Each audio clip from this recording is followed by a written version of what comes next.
Okay, well, don't ponder yourself into stagnation, Diva. You got this. So there's something really cool about this. So a lot of people get stuck, and we sometimes call this analysis paralysis, right? Because you don't know what to do, and then we feel stagnant, right? So inaction feels like stagnation, but it's not really stagnation. It's oftentimes conflict. If you don't know what to do, which is oftentimes a conflict between what you want and what you should. What a lot of people assume is that I need to use willpower. I need to use discipline. And it turns out that using willpower or discipline fosters something called action crises, okay? And I'll explain how this works. So let's say that I want to do one thing and I should do something else. When I'm in that situation, I use willpower to overcome my want and move towards my should. And a lot of people will be of the mind that like this is the right thing to do, right? Then you blame yourself for being lazy, you blame yourself for being undisciplined. You look at other people who are consistently moving in a particular direction. I love this paper. Stuck in Limbo, Motivational Antecedents and Consequences of Experiencing Action Crises in Personal Goal Pursuit. So controlled motivation has been positively associated with a participant's intended effort at the decisional phase of goal striving, but it was not shown to translate into actual goal effort at 2 or 4 weeks later. Suggests that people have trouble translating their controlled intentions to tangible activity at the actional phase of goal pursuit. So what is a controlled intention? First thing, controlled motivation. Controlled motivation is things where you have to control your motivation, basically. When you have to force yourself to do something, i.e. willpower or discipline. So controlled intention is not our natural intention. Our natural intention is, I want to hang out today. My controlled intention is, I need to work today. So oftentimes we have a struggle between something called a controlled intention and autonomous motivation, right? So what does autonomous motivation mean? Autonomous motivation means it's what you naturally want to do.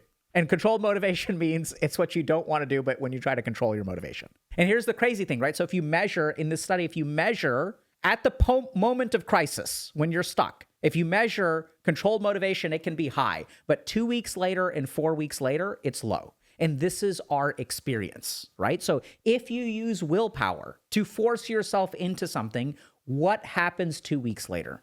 What happens 4 weeks later? Oftentimes what you end up doing is finding yourself in another situation where you have to use willpower because you don't feel like it. So one study on LinkedIn, for what it's worth, found that 70% of people, had an early life crisis or were burnt out. I forget. Right? But the levels of burnout are really high. Why do people wind up in a state of burnout? It's because when they don't feel like doing something, they force themselves into it. And when you force yourself into it, it's not like you wake up tomorrow and then you want to do it. In fact, it's the opposite, right? You are squashing your wants. So then your automatic motivation, that intrinsic motivation, that internal motivation is not being selected for. It's not being supported. So what we tend to see, and this is what this paper shows, is that when you use controlled motivation, when you use willpower, a couple of things happen. First is when we force ourselves to do something, frustrations or setbacks set in. Controlled goals may have a hard time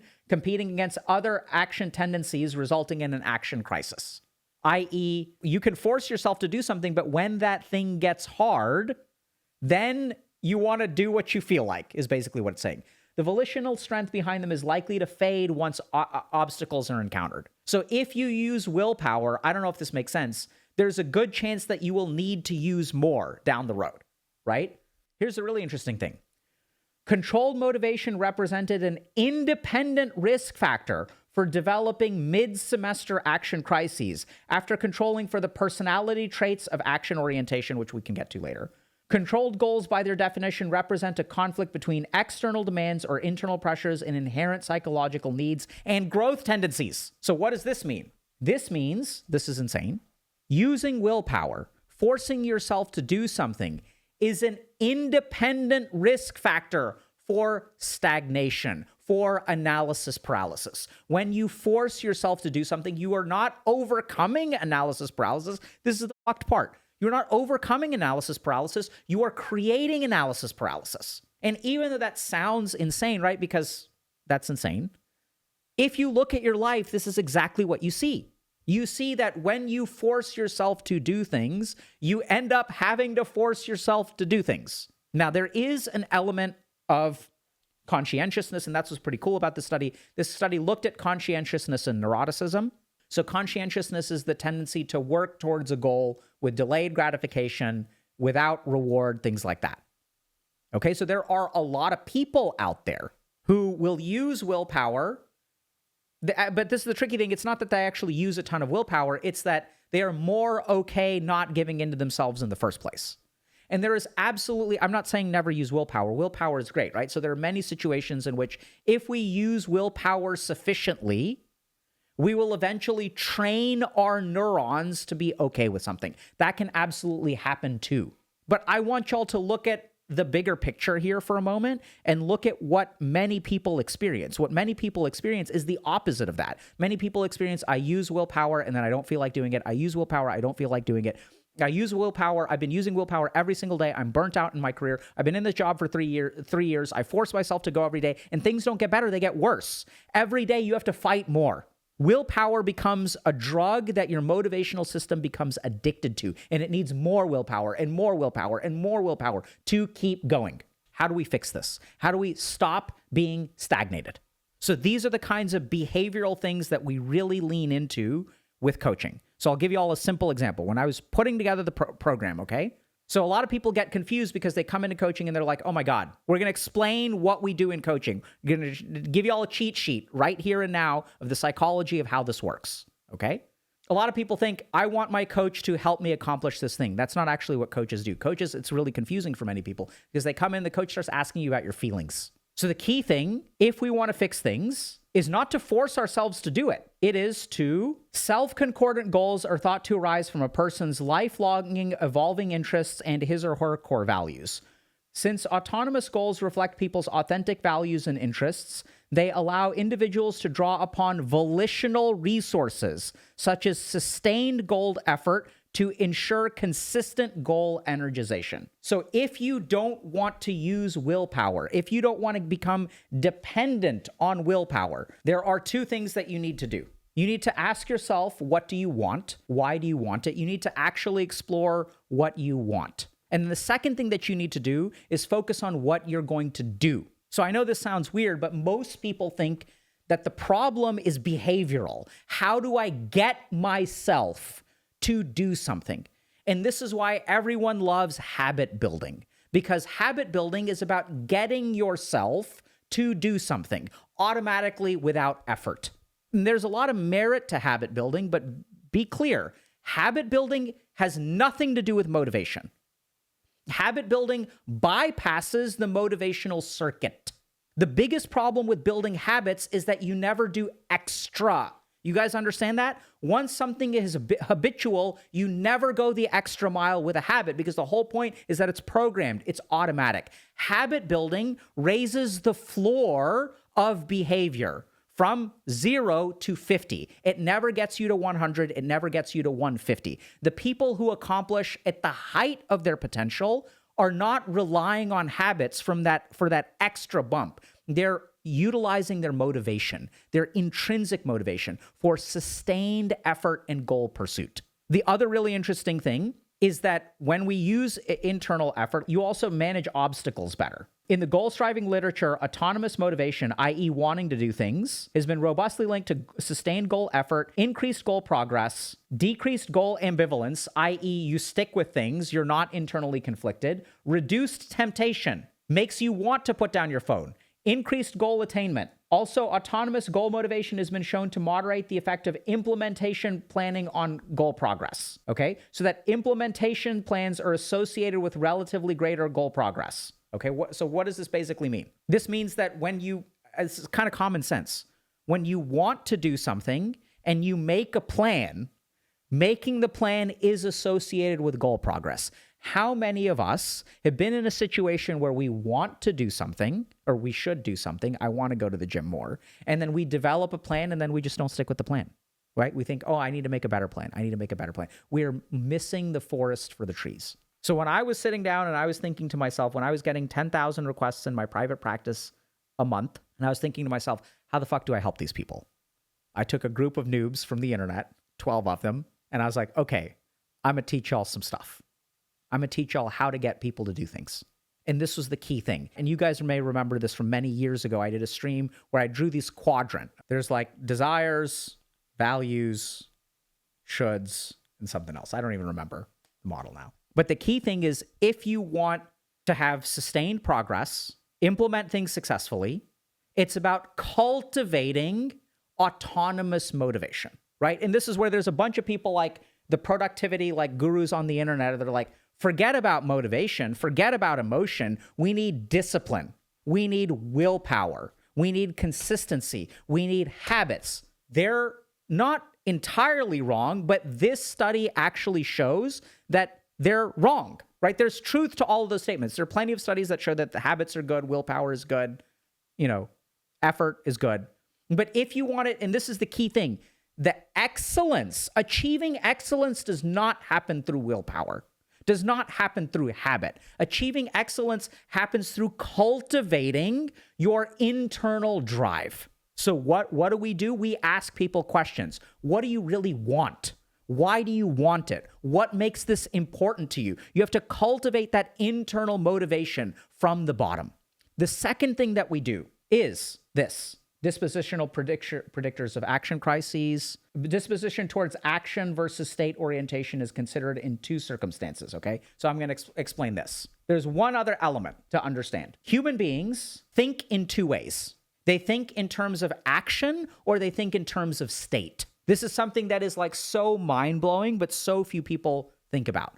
So here's an example of someone who thinks in terms of state. They always think about how something is going to make them feel. Right? They don't think about what they're going to do. They think about what they have to do in order to feel a certain way. How much do I have to work in order to relax? They're thinking about the state of relaxation, right? How long do I have to be at my job before I can go home? And then I can relax. How much do I have to listen to my husband or my wife complain again about the dishes? How long until they shut the up and I can finally be at peace? If you look at the world today, many people chase states. Chasing a state, when that chase becomes pathologic, we call it an addiction. I'm chasing oblivion with ketamine, with fentanyl. I'm chasing euphoria with THC, with video games. We are chasing states. There are two kinds of people. This is what this research shows. Some people focus on actions. The end goal is an action. What am I going to do? Some people focus on states. How am I going to feel? And the action gets tied to the feeling. The action is in service to the feeling. For some people, the action is the end. So that's why we do two things. We first of all cultivate your wants, and then we ask you about behavioral change. Part of the reason that, I don't know if you guys know this, but at HGI, we now have NBHWC certification. National Board of Health and Wellness Coaches. And the reason that we went through that rigorous process, took the original version of the coaching program, buffed it up for focus on behavioral change. Health and wellness coaches are all about getting you to take your blood pressure medicine, getting you to actually alter your diet. They're all about actions and behavioral change. Now, in my experience, and this is what I think is super cool about this paper shows the crux of what I try to do with the people that I work with. First of all, what do you want? You really have to dig into that. Because when you figure out what you want, that's how you get to sustained effort. That's how you get to resistance to obstacles. If you don't focus on what you want, if you focus on your controlled motivation, which, by the way, I don't think we actually defined. So let me take a quick look and show you guys this. I know I'm kind of... Controlled motivation subsumes the two least internalized forms of motivation on the continuum: pursuing goals in response to external contingencies, such as rewards or punishments. How do I get this reward? How do I avoid this punishment? Right? That's that state feeling that we're talking about. It's not about the action itself. It is about chasing a particular outcome and pursuing goals out of internal feelings of obligation or pressure. This is another really interesting kind of mindfuck. So there's something called introjected motivation. This is when you think it's your motivation, but it's not really your motivation. It is motivation that you absorb from the outside world and comes from within you, but is really coming from the outside world. Internalizing the standards of the people around you. So what do I do when I work with a client? What do coaches do when they work with clients? We try to help you get rid of your introjected motivations. the way you've been conditioned by society for what you should want. Are Alok, you're going to be a wonderful doctor one day. As long as I can remember, literally, as long as I can remember, my grandmother has been telling me I'm going to make a great doctor one day. She also said that to my daughter when she was 4, reflexively. You're going to be a great doctor, great doctor. And we think these are our motivations. They're not our motivations. And when we lean into this stuff, right, when we have these introjected motivations and we start moving towards them, we get into a stagnation. We get into an action paralysis. We don't feel like doing it. I don't want to. And then we use willpower, and then that just advances the whole thing. Willpower is an independent risk factor for an action crisis. Fucking insane. You are signing yourself up. And for the love of God, tell me I'm wrong. Tell me that that is not your experience. That forcing yourself to get out of bed one day sometimes means you have to force yourself to get out of bed the next day. And forces yourself to get out of bed the next day. Instead, what we really want to do is something that seems really counterintuitive. We don't think to ourselves, when I want this and I should do this, I think about how to overcome the want. That's the wrong direction. Why do you want that? What direction is that leading you? Because following your wants is easy, bruh. I'm going to play Dota all weekend. I'm going to play some BG3 and some Unicorn Overlord and some Split Fiction with my kids. That's easy. The really cool thing is that if you cultivate that connection with what you want, because the cool thing is y'all want to do more than just play video games. Y'all want to paint, and y'all want to learn more about AI, and you guys want to develop jailbreaking methodologies for AI. Y'all want to write books and start companies and meditate for 4 hours a day. Y'all want these things. So stop using willpower to get them. Questions? What to do instead? Yeah, so this is the thing, right? So you spend some time cultivating what you want. Ask yourself, what do you want? Spend some time focused on implementation. What are you going to do? And be super careful about doing things to evoke a state. So if in your mind you're trying to get a state and then you are reverse engineering actions, it's the wrong way to think, right? Because then you're chasing a state. That's not a good thing to do. But what if when you meditate, you find out you don't want anything, just sit? Absolutely. You can just sit. But also, I would say you can change your technique. Don't you need willpower for consistency? No. Here's the crazy thing, right? So I don't know if you guys remember this. So autonomous goals are associated with sustained goal effort. The most consistency on the planet, let's be clear, okay? Consistency comes from wanting something. Who here is struggling with consistency to play video games? Man, I wish I could play more video games on a daily basis, man. I know some of us are anhedonic, so you guys have struggling with consistency, right? But like, who here has consistency with like spending time on social media? Consistency, this is my whole point. Consistency does not come from willpower. A controlled motivation is a risk factor for an action crisis. Using willpower today buys you using willpower tomorrow. So some people will adopt the strategy of like going hard in that direction, right? So like, it's kind of like one of these, like, I'm thinking about like these games like Sifu or like, you know, I don't know, like Risk of Rain, like these games that get constantly harder. The further you go, the harder it gets. That's what happens with willpower. Action crisis number 1, you use willpower. You are buying yourself. You are staying in a job that you don't love. What do you think is going to happen a month from now? You are forcing yourself to stay in a job that you don't love for a year. What do you think is going to happen a month from now? You're forcing yourself to stay in a marriage that you don't want to. What do you think is going to happen a year from now? Consistency comes without willpower. That's the crazy thing, right? Willpower can be still useful. I'm not like anti-willpower, but I think our model isn't supported by the science, or isn't a model that involves habit and willpower. And this is where a lot of the research on habit and the desire for habit comes from, right? We want habits because we know that willpower is inconsistent.